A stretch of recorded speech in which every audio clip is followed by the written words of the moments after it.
Welcome to the Page Turnerz podcast, where book lovers unite to celebrate the enchanting world of fiction. With your host, Paul A. Brooks. In each episode, we'll dive into the captivating realms of storytelling, exploring the pages that transport us to magical places and introduce us to unforgettable characters.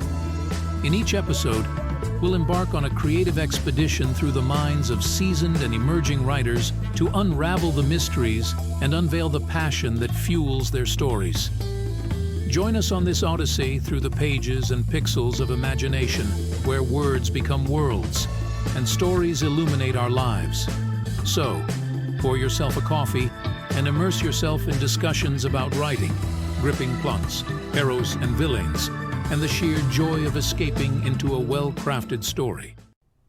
I don't get the chance to speak to non-fiction authors very often, but when I had the opportunity to speak to Dolores M. Batten, the author of The Heart Wants What It Wants, A Destined Twin Flame Journey, I jumped at the chance. It's beautifully written. The Heart Wants What It Wants is an autobiography that is particularly significant as it explores open-mindedness, non-traditional love, and caters to various niches such as coming of age, LGBTQIA+, twin flames, spiritualists, and those who dedicate themselves to serving God regardless of their background or the trials they encounter in life. Dolores' honesty and openness makes her book a compelling read. This is the wonderful D M Batten.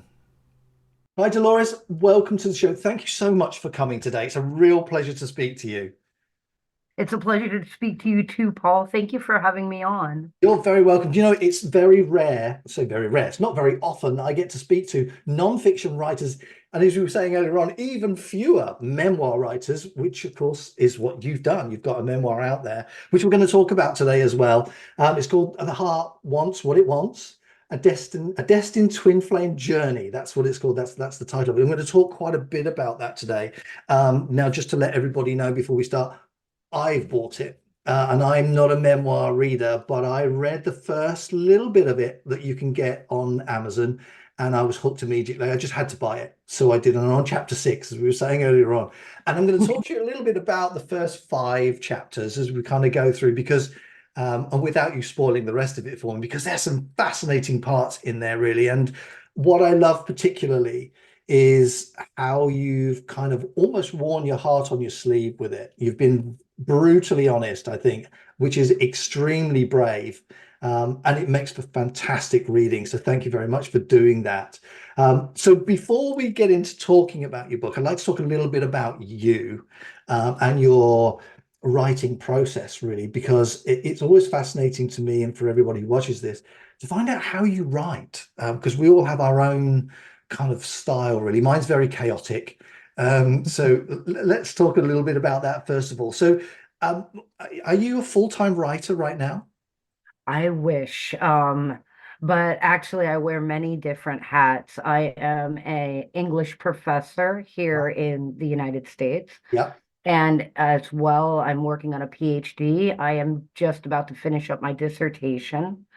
I'm writing about text and technology and the intersection of how we incorporate our experiences into our interpretation of literature. Wow. So I invented a theory I call experiential critical theory, and it's currently in its study phase. Right. And it kind of ties into the idea of being a memoir writer, because I wrote about my own personal experiences, and now I'm testing how that can be used as a writing mechanism in education. So it's a pretty cool intersection. Yeah. And then I'm also the academic editor for Sylvia Plath's academic journal called Plath Profiles. So, like I said, many different hats, and then find time to write. Oh, beautiful. Hold that up again. We'll have another look at that. Absolutely. So that's fantastic. Look at that. This is actually quite interesting. It got signed by a band called Lords of Acid. Okay. I went to a concert, and in the book, I had actually commented to them about using a song of theirs in a discography, and they all signed it. Oh, wow. So, I think I've read that part. Kind of unique, yeah. Oh, that's great. That's really lovely. You know, so I suppose the next question is, because you are also a pianist, is that right? Yes, sir. Wow. So the big question then is, how on earth did you get the time to write a memoir amongst all of that? I actually don't know. It took me about 20 years to put this memoir together. Right. But the really good part about that is that I was painstakingly slow, so I knew the end product was going to be what I wanted it to be. Yeah. And during that process, writing and music have both been very therapeutic, very healing in my life. Mm. So they were the thing that I did when I was doing everything else and it got to be too much. And they were the thing that I could always rely on when I just needed some time by myself, Yeah. and to feed my soul. So Yeah. writing and music both. Yeah, isn't it amazing how things like that do that? I mean, when I suppose similar to you, when I feel that I need to almost extricate myself from the everyday life, then I will come into here and I will write, and because I can immerse myself in another world, Yeah. that allows me that moment of um, calm, and that moment to calm myself down, so that when I go back out into the real world, so to speak, it's all back to where it would be before. And music as well, particularly. Let me ask you, when you write, do you write, are you a disciplined writer, and do you write with music playing? Yes and no.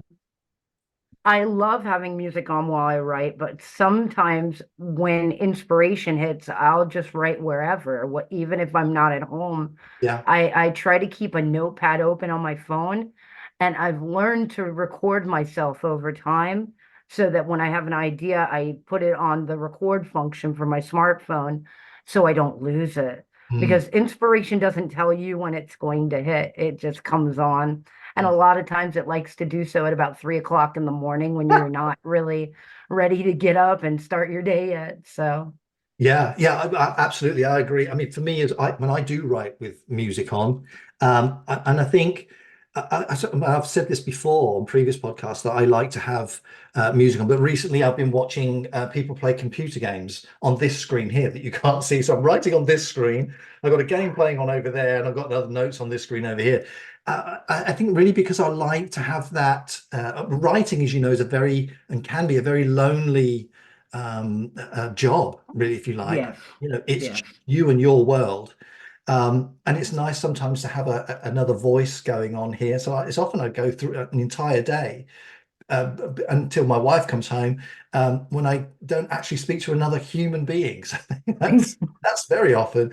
So yeah, so I'll have computer games playing, but I do have music playing as well. And what I try to do is, I suppose it depends on the type of scene or the chapter that I'm writing, and that what's going on in the scene is reflected in the music that I'm playing. So, if it's a very a battle scene, for example, I'll put some rock music on over here. But if it's a kind of very reflective sort of transitional scene, I will put some house music on, or something like that that's got a really nice melody to it, but that's also got some oomph to keep me going. And classical, I've had all sorts. I don't really have necessarily a favorite style of music. I just play it. I just like it. I would say this in terms of having music on while I was writing certain scenes. Because I put a discography in the book itself, when I wrote those scenes, I had those particular songs on so that I could kind of draw the memories back Yeah, up. So that was another function of music in the book. And I love music, so even though it may not always be on when I'm writing, it is on in my house almost 24/7. So yeah. So did yeah. you play the piano before you started writing? I've been playing the piano since I was 3 years old.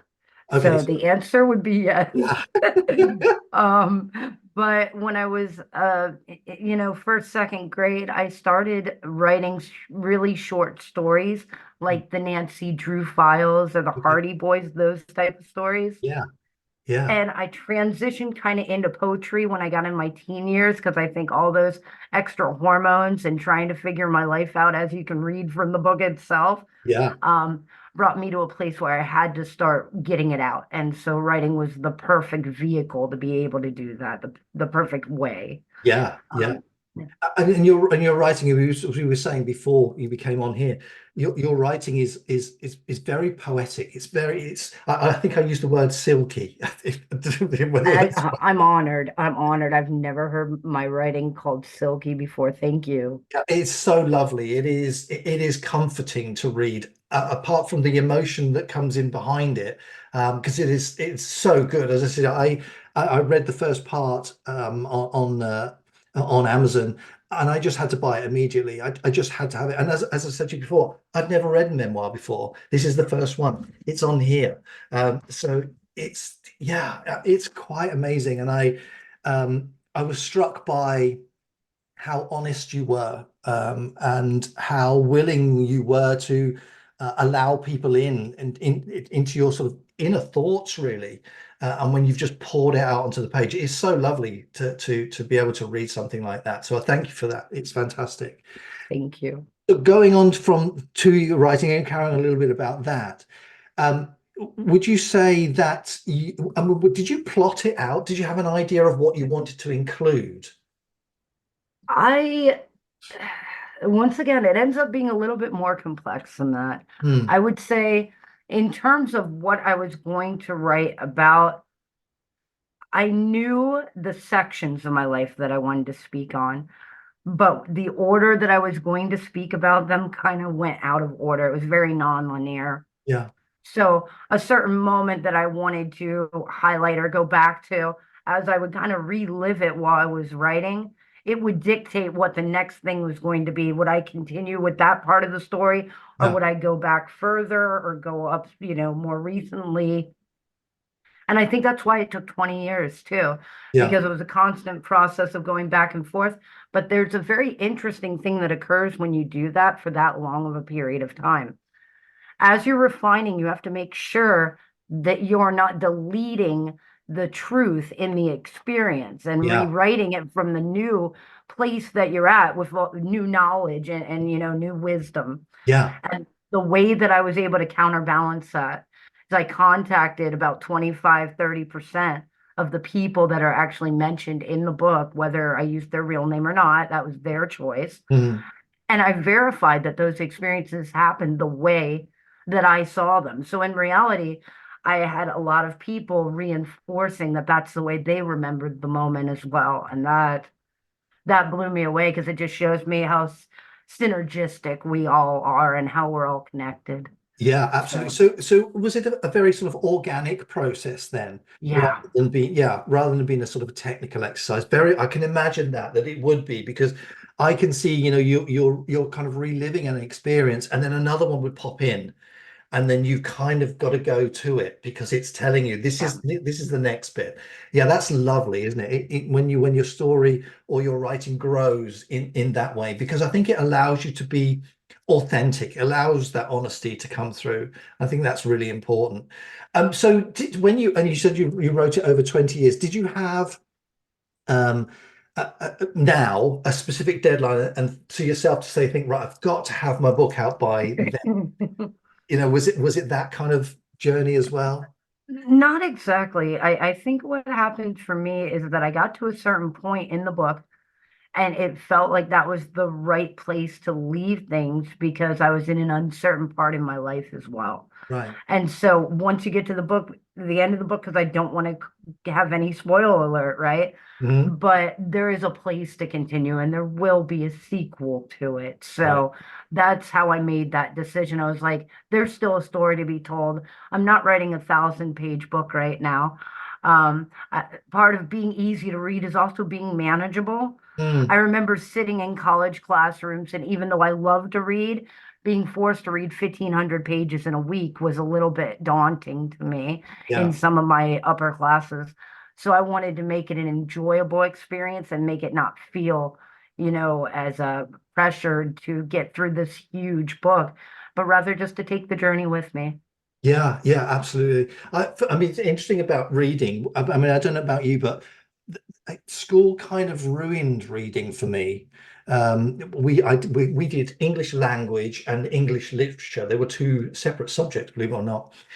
And in English literature, they tried to teach us and make us read the Canterbury Tales in Middle English.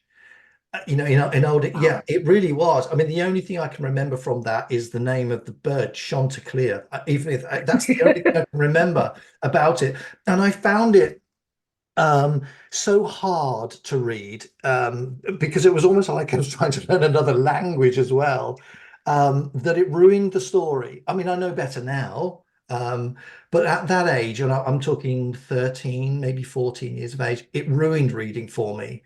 Up to that point, I'd read quite a bit, but once that was forced on me, it's like, it's like Shakespeare. As good as he is as a writer, and as good as his stories and it's poetic, and all the sonnets and all that sort of stuff, it's so hard to read for me. Be it right or be it wrong, but those kind of things, the classics, if you like, I find them very hard to read, and it kind of puts me off a little bit. But as I said, your book does not fall into that category at all. It is absolutely fantastic to read. It is, as I said, it's beautifully written. It's like poetry. Did it pour out of you like that, or did you have to revise it quite a bit? I would say that is pretty much how it came out in its first rendition. Yeah, I edited things out of the book because I didn't want, once again, for it to get too long. yeah, And I changed wording just a little bit to make it more succinct when I felt like I was getting too tangential, or I was, making it a little bit too complicated. yeah, But the ideas themselves and the wording, I was very blessed. I tell people, I don't feel like I wrote this book. I kind of feel like it wrote me. yeah. Wow, yes, what a great way. Yeah. Yeah. Oh, And so that poetic structure is part of that. yeah, yeah. So yeah, I suppose that's really good. So it's interesting when you're talking about it become maybe a little bit too complicated. Are you referring to the sentences were becoming harder to read, even though you kind of it sort of said what you almost wanted it to say? Because it's very easy as a writer to forget that you're writing the book for a reader, you know. Yeah. So there wasn't much revision then. You had to do some, but not a great deal. Yeah, and there wasn't a lot of it. I would say the biggest thing was taking out words that would be considered maybe unnecessary, words like Mm, so or yeah, that that. were the words that your English teacher would have told you to take out of your writing made it too wordy. I Yeah, had to go and do that to myself. right. Wow. So Did you yeah, edit yourself, or did you give it to an editor? Oh, because your I publisher edited. has an editor. Yeah, I proofread it. yeah. I sent it off to two co-editors that took a quick look at it, and then I'm hybrid published, so I had an automatic built-in editor through the publishing company. Wow. Okay. But the really good thing about doing a hybrid publication, you're not held to the structured rules of a traditional print, Hmm. and you still have your self publishing rights. So you have all the rights to your book and making the decisions, but you have a team that's helping you along to create the cover, to do the proofreading, to get the book out there and distributed, the things that you probably don't know unless you're actually in the publishing industry. Yeah, So yeah. I highly recommend the idea of hybrid publication as opposed to traditional, or trying to go all the way, because you're going to end up spending a lot of money Oh, yeah. trying to do all the different parts yourself. Mm. I absolutely agree with you. I mean, hybrid publishing hasn't had the best reputation across the last few years, but Yeah. you're absolutely right. You've got a team, as long as you've got a good one behind you, that's the important thing. But, they've got a track record, and people that you can speak to and all that sort of stuff. Hybrid publishing, I do not have a problem with it. I think it's a great way because, as you said quite rightly, as an indie publisher, you've got the cover design to do, you've got all the editing to sort out, you've got the proofreading sorted out, you've got the rewriting to sort out, the marketing, blah blah blah blah, and the list is it's huge. Whereas if you've got support from people who know, it does take that pressure off you, and I can see that, and I think that's a great way. I think more people should do, and actually should do hybrid publishing. And actually, I did take a look at your publishers just before we came on air. So yeah, no, I agree. I think that's a wonderful thing. So we need to talk about your book. So we need to talk about the heart wants what the heart wants. And as I said to you, it's one of those books. It's a memoir that um, I would not have potentially picked up without having read the first part of it. And it just blew me away. And I'm not just saying that because you're sitting in front of me. It really did. And I had to buy it. I bought it straight away, and it's on my Kindle, and I'm reading it right now. So I absolutely loved it. So could you tell us a little bit about it? Now, I've read the first, I'm on chapter 6, as I showed you earlier on. I'm up to chapter 6. And I'll talk to you about a couple of people in it, as whether or not that's their real names or not, but your experiences with them, because that, that's fascinating. But could you kind of talk us through what your book really is, and what's its message?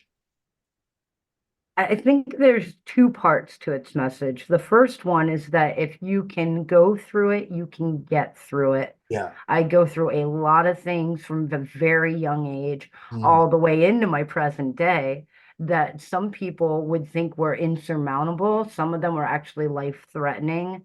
And to be able to go through those situations and not only physically be alive, but mentally be alive and feel blessed for, having gone through those things and grateful for the challenges. And that's a really weird place for people to come from until they go through some type of spiritual awakening, or they see the world as a bit bigger than just themselves. Yeah. And when we think about the trials and tribulations that we go through in life, it's just like coal to diamonds. It can either harden you or it can turn you into something beautiful. And I'm hoping that through teaching and through my mentorship and through my music and writing, I've been able to take the negative things and turn them into something positive. Yeah, it's very reflective, isn't it? Absolutely. What you've just described is a very a reflection. You've gone back over it and allowed. And I wonder whether or not you need to have to be a certain age with a certain life experience, should I say, to be able to reflect on that, to sort of understand what your writing is all about. And that kind of comes across, actually. So who did you write it for? Was it written for a specific audience? Because it strikes me that it's almost a letter that you've written to your younger self. I've actually had a few people say that, and I do think that it's kind of like speaking to my younger self. Yeah. But then when I first started writing it, it came from that cathartic place. And then when I realized that those experiences that I had now gone through were things that other people would just be going through something possibly similar, Yeah. or had been through something and had not handled it the way that I handled it, Yeah. and that are currently suffering. When I realized that the book could help those people as well, that's when it really took it, the major trajectory that I was writing it for people who needed to be reaffirmed in their value and who might be suffering or having certain things going on in their life where they needed a guide or someone to explain that, hey, it's going to be okay. Yeah. And then I think the greatest part about it is because some of the things that I hint at the book, without giving it away once again, I am a lesbian memoirist. So the LGBT community has been fraught with challenges throughout history. And so part of those challenges are even coming out as being part of that community. And also the coming of age experience that's simultaneously occurring when most people realize that they have those type of feelings or that orientation. Mm. And then on the other end of that, the spiritualist part of it, where we're trying to figure out those four major existential questions: who am I? Why am I here? What is my purpose? Those type of ideas. Yeah. And then putting both of those things together, if you're not able to kind of dissect it and pull back the curtain and figure out what's going on, that can be a really harrowing and really lonely experience. And I went everywhere from Christianity, which I grew up with religious wise, Yeah. to looking into the tenets of Wicca, the spiritual practices of Wicca, and realized, there are many branches to this tree. And we all are just looking for that single point of acceptance and to figure out what it is we're supposed to do. And most of us want to be able to fulfill that prophecy of what it is that our mission is. And that's what I think this book became. So that really kind of comes full circle. I also, the third thing, or the third group of people that I'm writing it for, are people looking to fulfill their own purpose. And by Mhm. seeing me fulfill mine, maybe it helps them on the road to theirs. Yeah, I think it empowers people to do that, doesn't it? You know, Yeah. if you've got that opportunity to experience or read about someone else's experience, and when they're at the start of their own journey, it gives them the power and the strength to move forward and take it to the end of their journey, or to the point where they're going to feel fulfilled themselves. Yeah. I think that's a wonderful way of doing it, which is really. So, how did you? Because I'm sure you've got an awful lot of other, or an awful lot of experiences that you would have wanted to include potentially. I know you were talking earlier on about you were in one place and then something else came in and it kind of gave you the direction. How did you choose what to include? Were they the sort of the most profound moments in your life that um, gave you your direction? Well, those are things that you included. I would say for the most part, yes. They Yeah, they were the things where I saw pivotal moments. yeah. Somebody had said to me once that, I had some detail-based moments that they didn't see necessarily why they were in the book. But I think that that's because it needs to establish character. And Mm, so it wasn't just about telling a story by cherry picking moments, but by showing some of the grit underneath those moments. So times where I may have made a bad decision that didn't have any real consequence, but just the point that I'm human and those things happened. Or sharing something that was just beautiful because it was beautiful in that moment, but it never really had a big effect on the future, yeah, just because all we have in life are moments. yeah. And if we can remember those beautiful ones when we're having less than perfect moments, that's what gets us through. Yeah, absolutely. I think that's absolutely right. And I wonder really as well with the people that are in your book, which you could refer to as characters, really, if you like. I wonder whether or not there's a crossover then in that respect, in the development of that character between non-fiction and fiction, because we do the same thing. We develop a character. And in fact, for me, a lot of the characters in my stories are me, or versions of me, parts of me, you know? Hmm. So I could absolutely see that. Yeah. yeah, so I just wonder whether or not there is that's that same process, that mental process, isn't it? You're trying to develop the character to the point where that character then perhaps influences you as your moment for your book. One of the characters, whether or not it is her real name or not, is Bree, who I've just read about in chapters 4 and 5. Oh my goodness. Um, but yeah, that was so enjoyable to read about your experience with her. Um, was that a hard thing to write, or did it something that you felt that, oh, I can write about that now? Did you have to reflect back on that experience quite hard before you wrote it? I would say yes, because it was kind of a pivotal moment for me. Yeah. And so to go through, because once again, I don't want to do too much of a spoiler here, but basically, who he's referring to is someone who was a part of my coming out and coming of age process. Yeah. To go through that experience, one of the negative side effects of that is I ended up being kind of kicked out of the closet, so to speak, about my sexuality. Hmm. And because of that, it took a little bit of healing time before I could write about it. Right. So Yeah. I would say it wasn't until my late 20s that that section of the book went into the book. Right. But it was one of the most important parts. I couldn't miss it, Yeah. because how can I explain what's happening to me and how I'm going at that beginning of that coming of age journey Yeah. if I don't include that moment? And Yeah. so, when you pick up your copy, anybody who's out there that is going to go and grab the copy, hopefully after this podcast, you'll be able to kind of see how that helped shape who I am today. Yeah. And really Yeah. importantly, so I had to include her, but it was very hard to do so.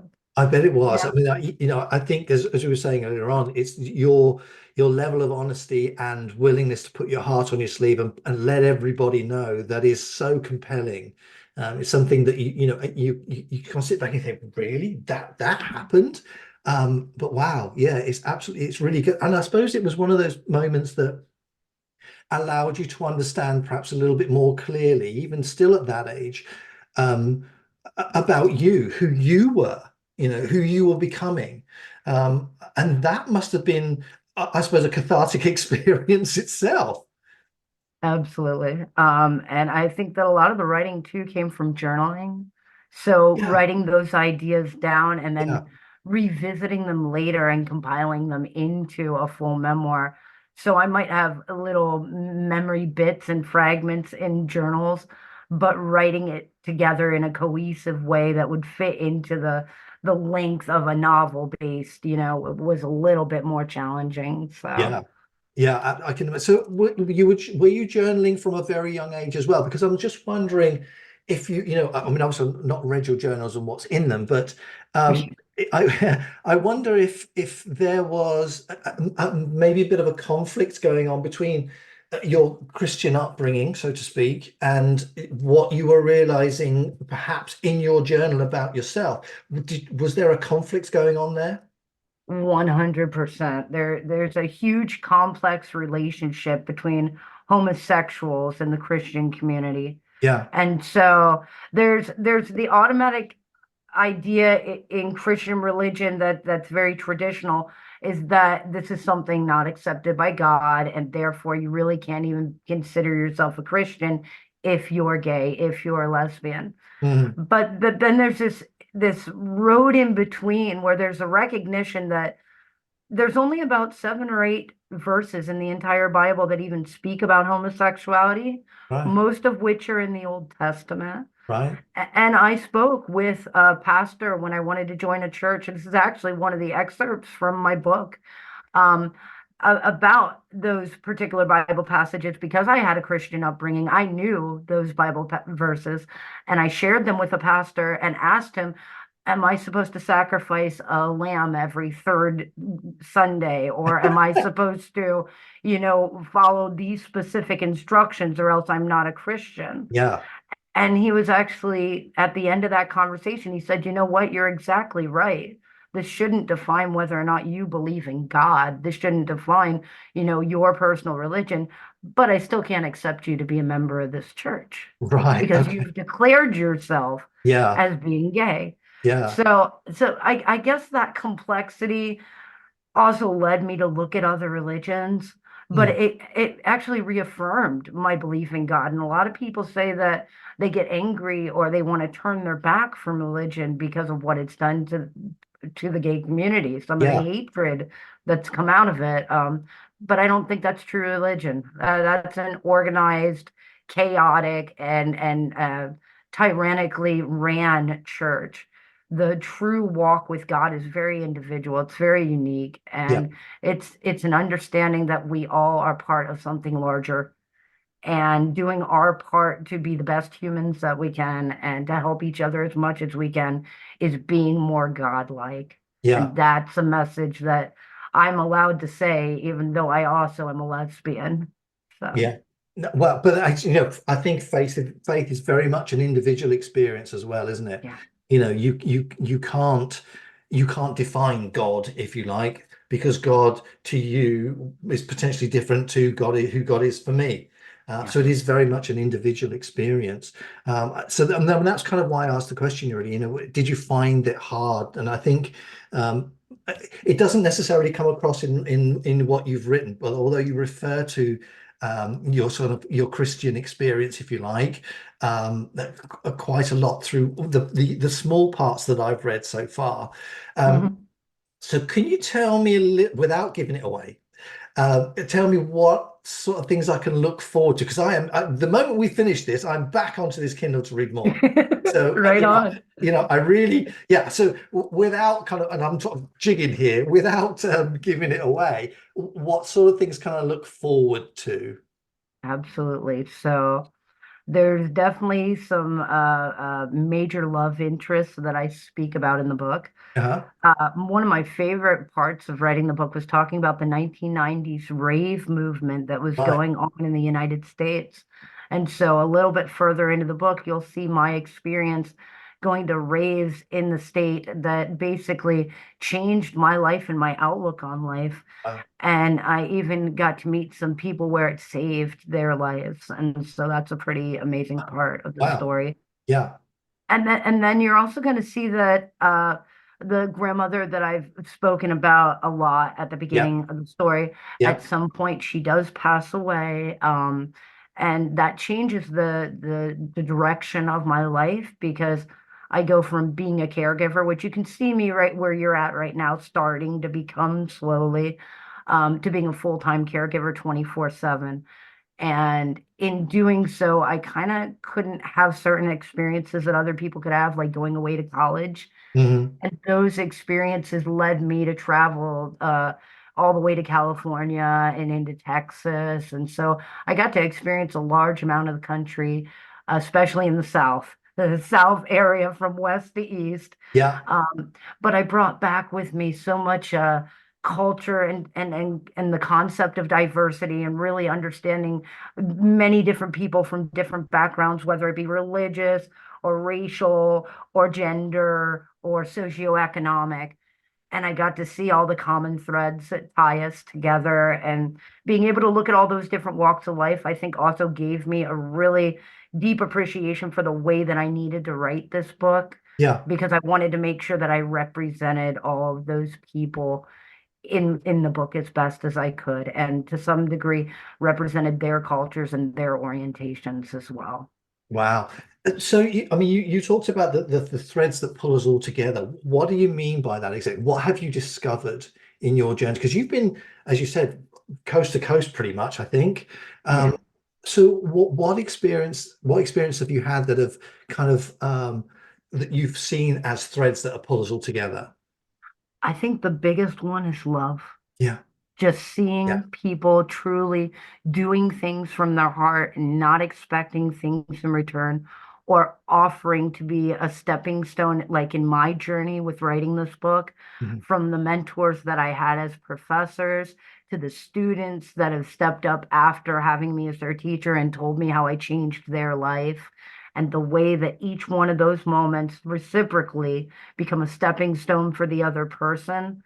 That's how we're all tied together. Even meeting you today, Paul, and that moment that you placed onto my journey to have more of an opportunity to share my work with the world, but also to meet you as an individual, Mhm. and to help promote page turners when I go out there and speak about having done an interview with you. So it all goes full circle. And Yeah. it's that opportunity to connect with people, even if it's for a brief moment in time, that even my book does the same thing. It shows you those people in our interactions and what kind of made me who I am today. Yeah, I think I mean, your whole book, I mean, to summarize everything that you've just done, is about love. It feels very much like that. It is a love story, a love journey.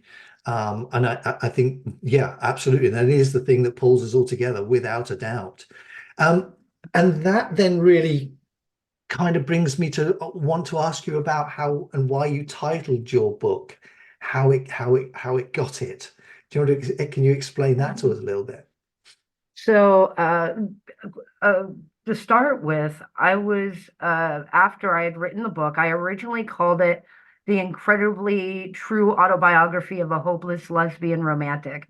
Right. Quite wordy. I liked it, but it wasn't the best that it could be. So the hybrid publisher was on a phone call with me and one of my close friends, who you will hear about in the book, who I actually recognized a few years after, the story ends, or right at the cusp of the story ending, was engaged in a twin flame relationship with me, which, to explain, really has to do with the idea of mirroring each other in spiritual ways, where your experiences are kind of parallel to theirs, Okay. and you share a lot of things Yeah. with them, a lot of deep spiritual bonding, what some people might call soulmate relationship, Mhm. but to an extreme, to the synchronicities and personal involvement with different relationship dynamics and things like that.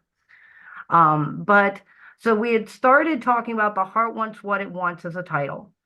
And then my hybrid publisher said, "Hey, I want you to have a subtitle So I'm sitting there with my twin flame at the time, and she looks at me, and I look at her, and we kind of just came up with the title together, A Destined Twin Flame Journey. Wow. So it was pretty amazing to have her be a part of that process. Yeah, yeah, And absolutely. yeah, and I speak about her endearingly in a large amount of the book as well. So that is another thing that you have to look forward to, is Yeah. learning more about that dynamic. Absolutely will be looking forward to that. Absolutely. So let me ask you that. It was writing about that. Is that one of your favorite parts that you wrote, or did you have many of them? I definitely had a lot, but I would say that in my life, she is probably the piece of the tapestry that's woven into each part. So that's kind of a beautiful way to look at it, is that I take with me that part of her in like every chapter and phase of my life, Hmm. sometimes more actively connected with each other, sometimes, a world apart. And with me being in California, her being in Florida at the time, there's a lot of distance, Yeah, but always just kind of knowing that our souls are connected and gravitating back to her. So yeah. yeah. And That. also my wife, who I'm currently with. So it also shows you the complexity of relationships, Hmm. Hmm. and what I would call a polyamorous love interest. So yeah, What has she? I'm assuming she's read your book. What did she think about it? she actually helped me edit it. I Ah, wow. asked her, I asked her to read it. Remember, we were talking about that idea of making sure our experiences are authentic. Yeah, I asked her to read it to make sure that, one, I was representing her correctly, the way she wanted the story to be told, yeah. and two, that I remembered some of these moments correctly, because I felt like if I had added, romanticized anything into these moments, that it wouldn't be authentic. Mm, And I got her seal of approval. She corrected a few small things for me, like times that something happened or the color of someone's car.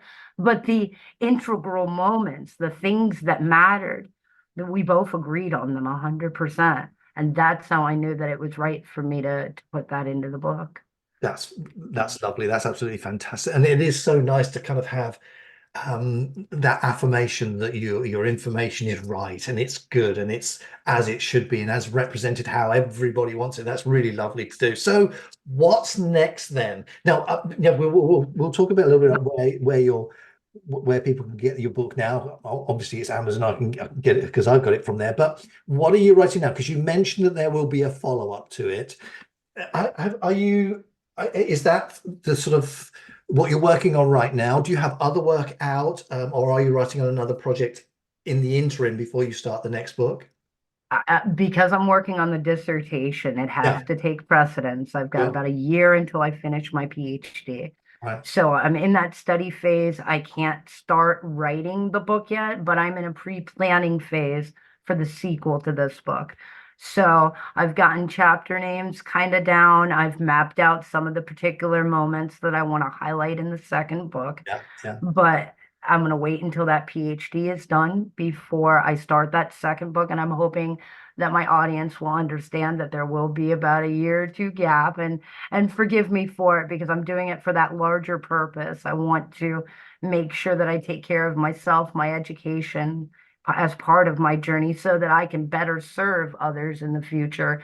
And since being an English professor has been a large part of the more recent years of my journey, so that I can go out there and educate future writers. Mm, So, yeah, yeah, absolutely. I mean, it's really, I mean, as long as it doesn't take 20 years, I'm not sure I've got 20 years left in me, but yeah. probably not. Probably not for me, not for your age.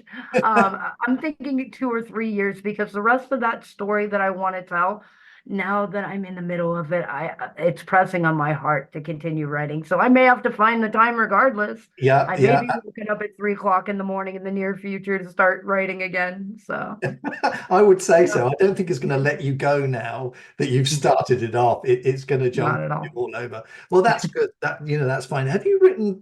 Did I read somewhere that you'd written a poetry book, or you're writing a poetry book, or you wrote poetry? I actually was thinking about writing a chapbook in the next year or two, just because I have some older poetry that I've written Yeah, basically in my teens, early 20s.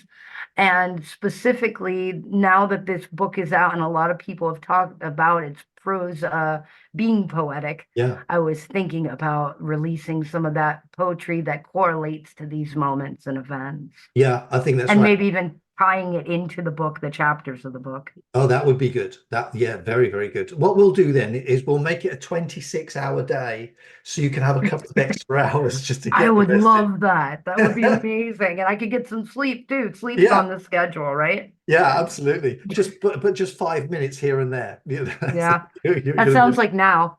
Yeah, yeah, absolutely. I know what you mean. So the book that you've got, your book out now, The Heart Wants What It Wants, that is available on Amazon. Have you got it available anywhere else? It's available basically everywhere online where online books are sold. Okay, fantastic. So Barnes and Noble, through Yeah, Kobo, and of course through the Nooks and the Kindles if you're an electronic reader, through Amazon and Barnes and Noble. yeah, And I also have a QR code that goes directly to the hybrid publishing company. So I'll include that for you when you publish this link, so that yeah. people can just snap and go, make it easy.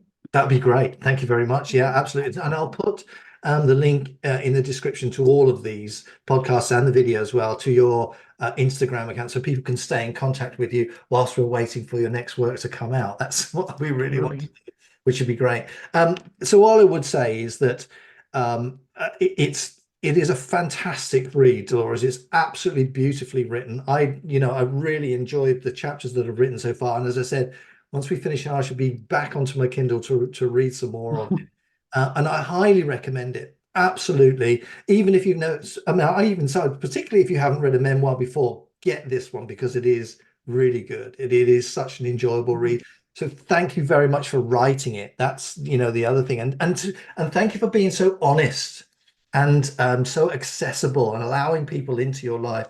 It's very rare that people will do that, but it makes it such an enjoyable read. So thank you so much for that. And thank you for coming on the show today.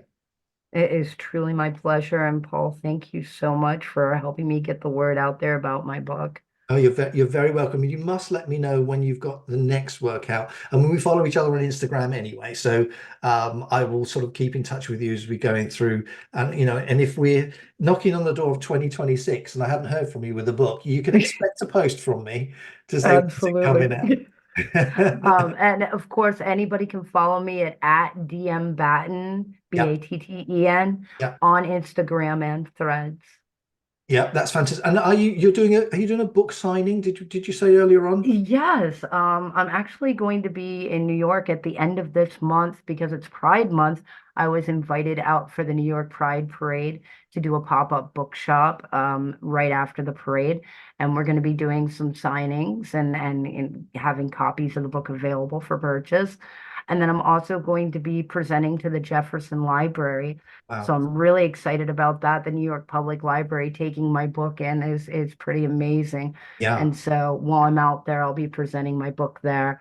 I've also got a couple of commissioned artists that are creating artwork that go with the piece, with the story, with different elements of the story. And we're going to work on getting that put into a museum while we're out there as well. So it's a pretty amazing time for me. And you definitely can follow my Instagram and see this book journey as it goes, because that's going to be what's coming up. I've also, just real quick, I have an interview that just came out with Viewpoints with Sita and Friends, radio interview I did on Memorial Day, podcast with Creative Chats with Victoria Jane that I did a couple of days ago. And then, of course, all of your listeners, I thank you guys very much for your time, and, definitely share the word. Definitely. And you must let us know when this artwork comes out because that would be lovely. We'd love to see it. And I'd love to get it out there for you as well. So D M Batten, thank you so much for coming on today's show. And I really hope to speak to you again soon. Thank you, Paul. Thank you. Bye-bye. Thank you for joining us on another captivating episode of the Page Turnerz podcast. We hope you enjoyed delving into the pages with us, discovering new stories, and revisiting beloved classics. If you're as passionate about books as we are, don't forget to subscribe to our podcast and leave a review. Your feedback keeps us bringing you fascinating discussions, author interviews, and book recommendations. Remember, the adventure never ends when you have a book in hand. Until next time, keep turning those pages and let the magic of storytelling continue to inspire your imagination. Happy reading.